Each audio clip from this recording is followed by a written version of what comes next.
there, it's Kerri. Thank you so much for joining me on this latest episode of Invisible Wounds Healing from Trauma. This is episode 28, and we're going to talk about what self-sabotage is and why we do it as trauma survivors. I'm so glad that we're walking the path towards healing together. So just a quick reminder, I'm not a clinician, counselor, or physician. I'm a certified trauma support specialist, a certified trauma and resiliency life coach, an advocate, and someone with lots of lived experience with trauma. Also, the information presented in this podcast is for educational purposes only and not meant to replace treatment by a doctor or any other licensed professional. All right, let's dive in. Did you ever have a time in your life where things are going well, great even? You're doing well, feeling positive about how things are going, and this could be in any area of your life, your job, your relationships, whatever. Suddenly, for no apparent reason, you begin to procrastinate, putting things off. You might start things but never finish them. At work, you may miss deadlines, or you might start coming in late. You may forget important things, tasks, meetings, projects, or presentations. This is eventually noticed by your boss and can lead to negative consequences, even the loss of your job.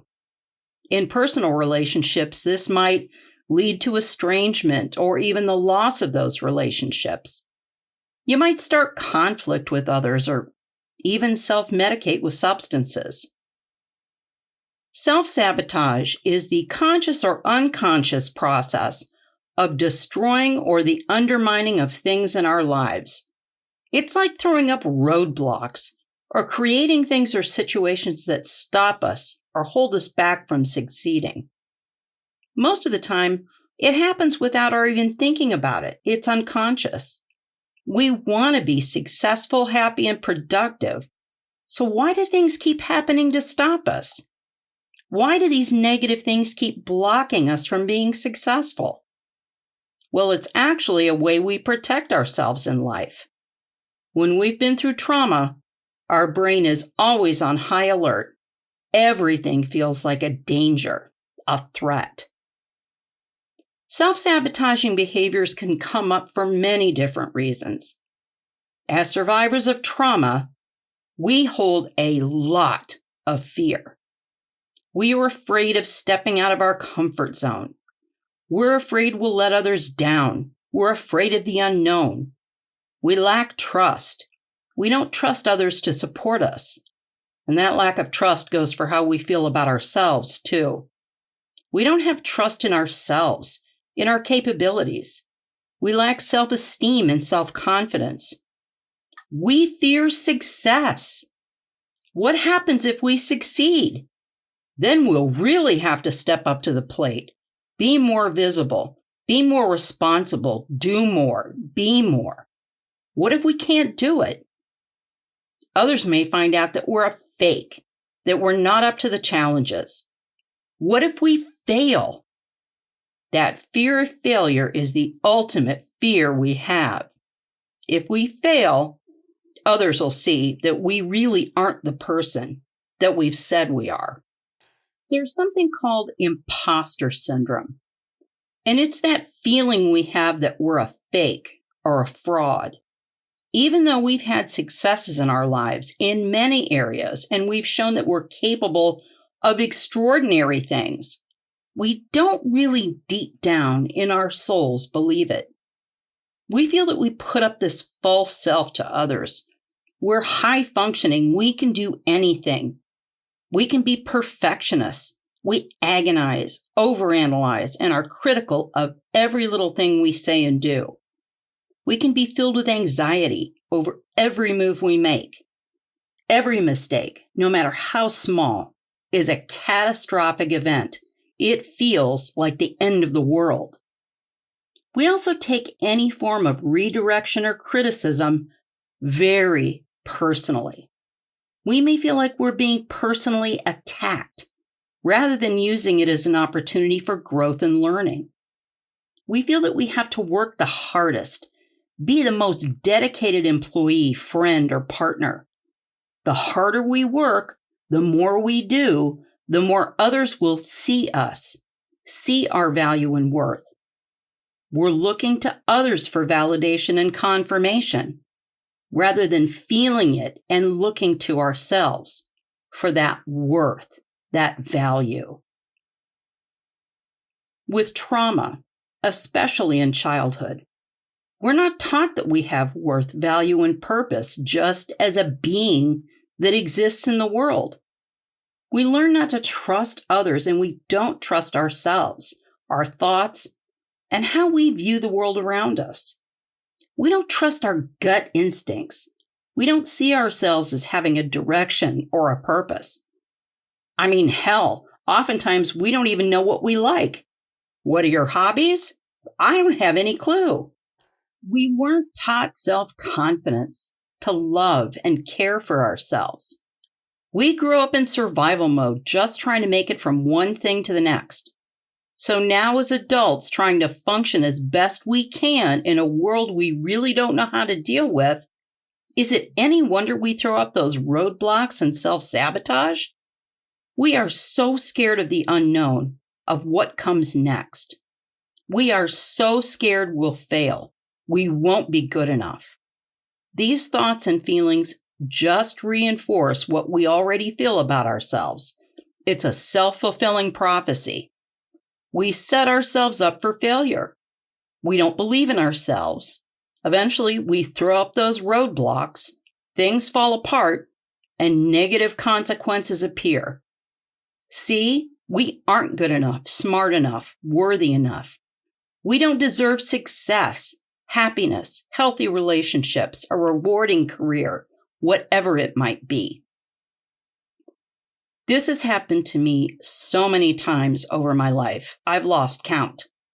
I could never understand my behavior. I worked extremely hard to be the best at everything I did, especially at work. I pushed myself harder than anyone else. I worked longer hours. I took on more projects. I felt like I talked a good game. I was great at self-promotion. I was up for anything. I never said no. So at the end of it all, I'd end up completely overloaded and overwhelmed.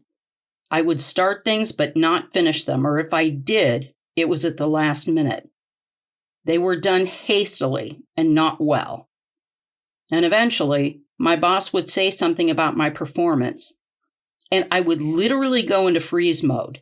I shut down immediately and my survival brain kicked in, ready for that end of the world feeling, that ultimate feeling that I was a failure, a loser, an imposter.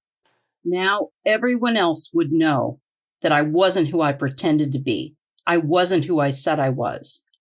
I've lost jobs, opportunities, and relationships in my life because of these self-fueling behaviors. It has taken me a lot of really hard work to get past all of those deep-seated feelings and behaviors. And some of those feelings still come up, I'm not going to lie.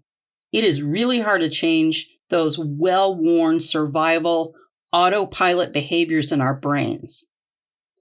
But now I take a step or two back and I think things through. I give myself a moment to assess the situation and look at it in the now, as opposed to linking it to something that happened in the past. I try not to react emotionally or impulsively to things that might be said or pointed out in regard to my performance. I think of it now as an opportunity for growth and learning, rather than something negative. Working on self-confidence and self-esteem is an ongoing process. Tackling new things has always been challenging for me. New and unfamiliar has always been scary. But I take things one small step at a time, realizing that I do have the capabilities and capacity to learn and even to be creative. I now understand what my strengths, core values, and beliefs are. This not only applies to myself, but in how I see and interpret the world around me. When my trauma brain tries to take the driver's seat, I have to push it off to the side and take control myself in the here and now. In learning how to stop self-sabotaging or torpedoing things, we have to learn to recognize what we're doing. We have to take a look at things from a wider viewpoint, and I call it the 30,000-foot view. We get so caught up in the tiniest of things, we aren't able to pick our heads up and see things for what they really are. Think of situations where you've put things off or waited until the last minute to do them. What is it about these situations that made you want to avoid them? There's a reason why. What is it? If it's fear, what specifically are you afraid of? What do you think will happen? We also have to remind ourselves that when things come up, we have to stay present in the moment. This is not your past. This is not your trauma. This is something happening now. If we can identify our reactions, think about them, and reframe them, we can slowly begin to practice responding and reacting differently. If we're taking on too many things, it is perfectly acceptable and okay to say no. I know that saying that little word feels scary, but it's necessary. If we have too much going on to handle, we're just setting ourselves up for failure. I mean, realistically, we can only juggle so many things at once. You can say no, and you can delegate things to others instead of doing everything by yourself. We create new habits and patterns slowly with practice. It starts with learning, knowledge, and the understanding of why we react and behave in the ways that we do. Our trauma histories have taught us things about ourselves that aren't true.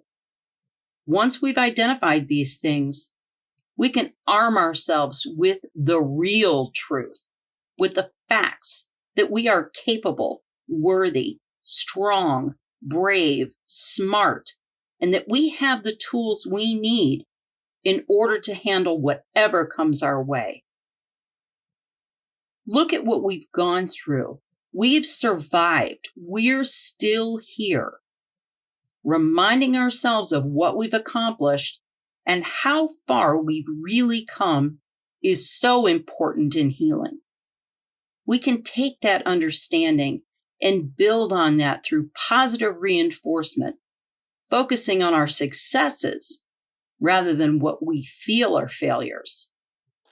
Everyone, and I mean everyone, makes mistakes, no matter how successful, smart, competent, capable, or put together they seem. Everyone screws up.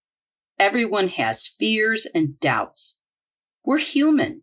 We all have times when we don't feel we measure up. We are perfectly imperfect. The difference is in how we respond to those times. Do we punish ourselves and those around us? Or do we take it as a learning opportunity and use it to build on our strengths? So this is where I like to close us out with a new exercise, something we can add to that mindfulness toolbox we're building together. Remember, you don't have to do this now or at all if you don't want to, but you might just listen and tuck it away in your mind for future reference. This is a writing exercise. We're going to identify some areas in our lives where we might have thrown up some of those roadblocks we talked about earlier. Then we'll look at how we can reframe those thoughts and feelings. If you would like to take part, I would invite you to get a piece of paper, a notebook, or even a sticky note and a pen or pencil. I'd also like to invite you to find a place that's quiet, calm, and as free from distractions as possible. If you'd like, you can light some candles, Put on some calming, quiet music. Burn some incense or use some of your favorite essential oils in the palms of your hands. Rub the palms of your hands together and breathe in that scent. You are in a safe space. You are safe in this moment, in the now. We always start with our mindful belly breathing. Breathe slowly in through your nose, your belly naturally pushing out as you inhale to a count of 5. Hold your breath for a count of 1. Then slowly exhale out of your mouth. Your belly should naturally move in as you exhale to a count of 5.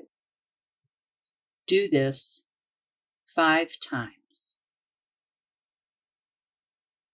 As we begin this exercise, let's start by thinking about a time, place, situation, or event in which you put off or avoided doing something. It might feel scary to name it, but remember, you are safe in this moment.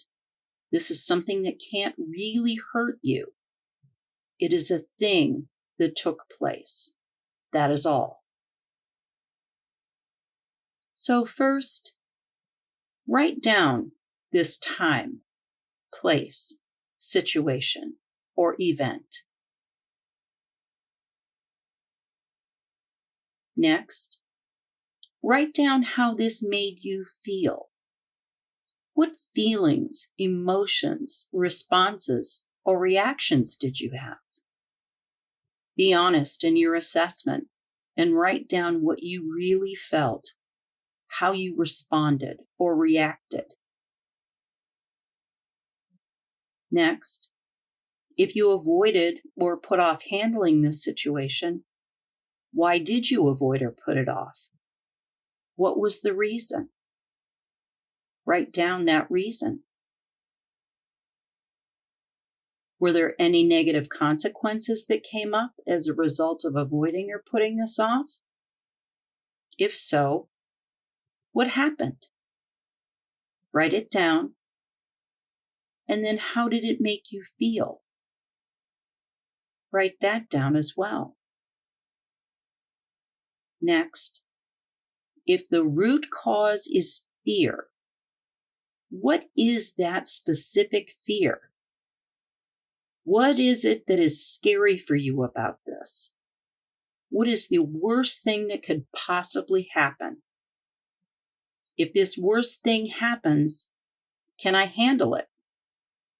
Write all of it out. Get that fear on paper.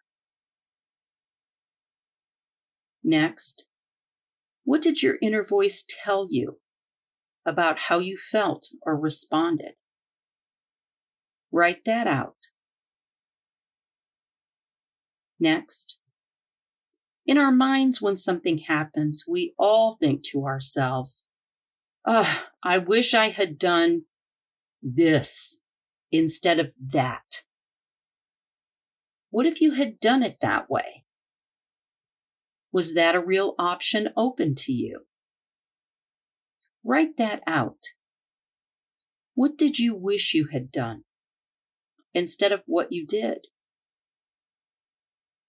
Next, when your old habits of putting things off or avoidance come up next time, what is one first step you can take to challenge those behaviors?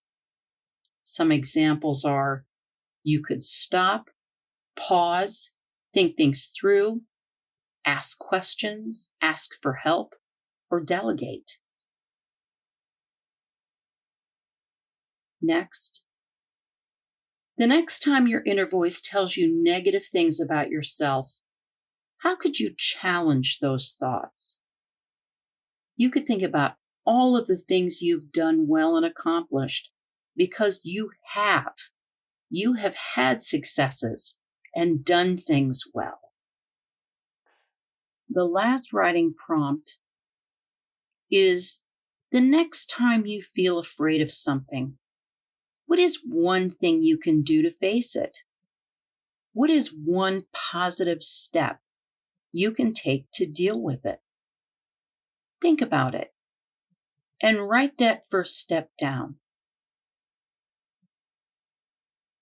Take a few slow, deep breaths in through your nose and out through your mouth as many times as you'd like.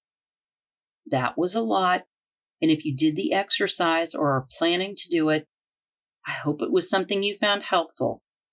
It's not easy to name our fears and name our problems and write them out and put them on paper. But somehow that makes it more real, something we can get out of our heads. We can put the boogeyman from our minds down on paper and see it as something we can actually handle and change and make into a new experience, something that's positive and not negative.